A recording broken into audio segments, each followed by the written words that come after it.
Coucou les amis, donc me revoilà à nouveau. Donc aujourd'hui j'ai décidé de vous faire une présentation sur la tétine, la teutute, la tutute ou la suce, comme vous voulez.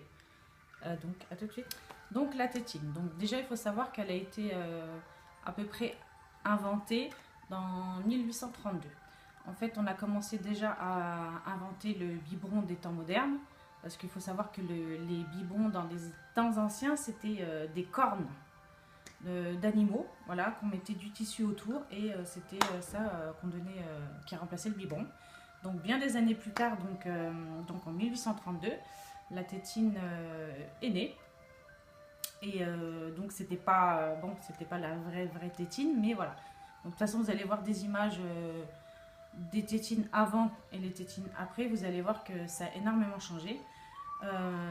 Donc c'est vraiment dans les années 1950 que la première tétine, on va dire, est née des temps modernes. Donc celle en caoutchouc de l'époque. Donc regardez les photos, c'est quand même impressionnant.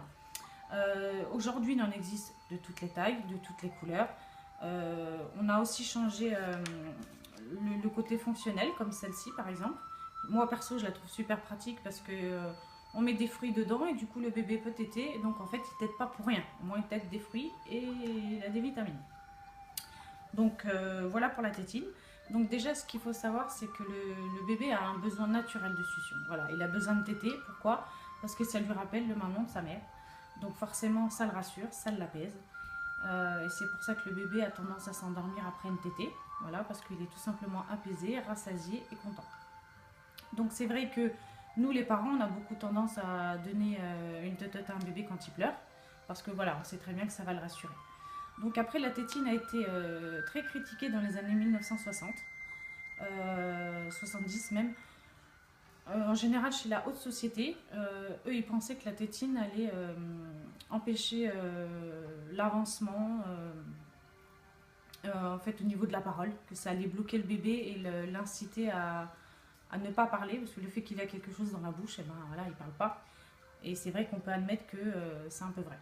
Donc voilà, c'était vraiment la haute société qui déconseillait la tétine. Et en plus, à l'époque, ils pensaient que la tétine pouvait favoriser des futures drogues chez l'enfant. Donc genre la cigarette, plein de choses qu'on se met dans la bouche, quoi. Donc le truc est complètement faux aujourd'hui, parce que la tétine justement a été recommandée quand même chez des médecins. euh, pour justement la mort subite. Voilà, donc c'est les petits bébés qui s'endorment pendant leur sommeil.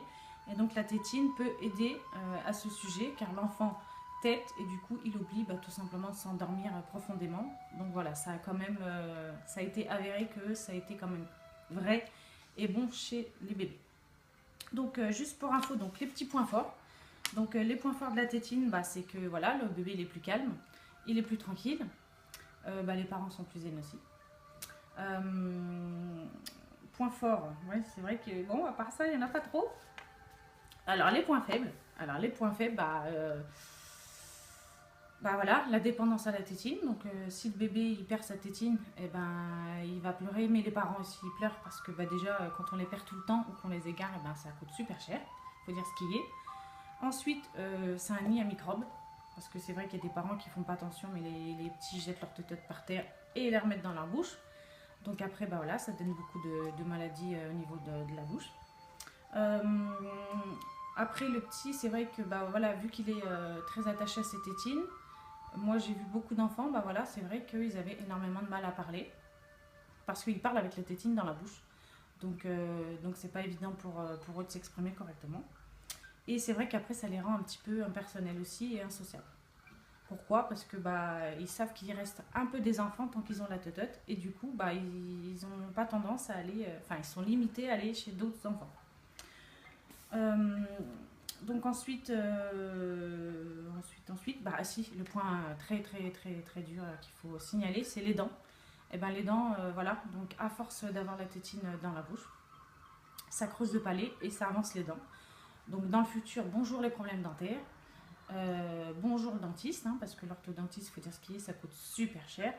Et malheureusement, les enfants qui ont gardé trop longtemps la tétine, ils sont obligés de passer par là.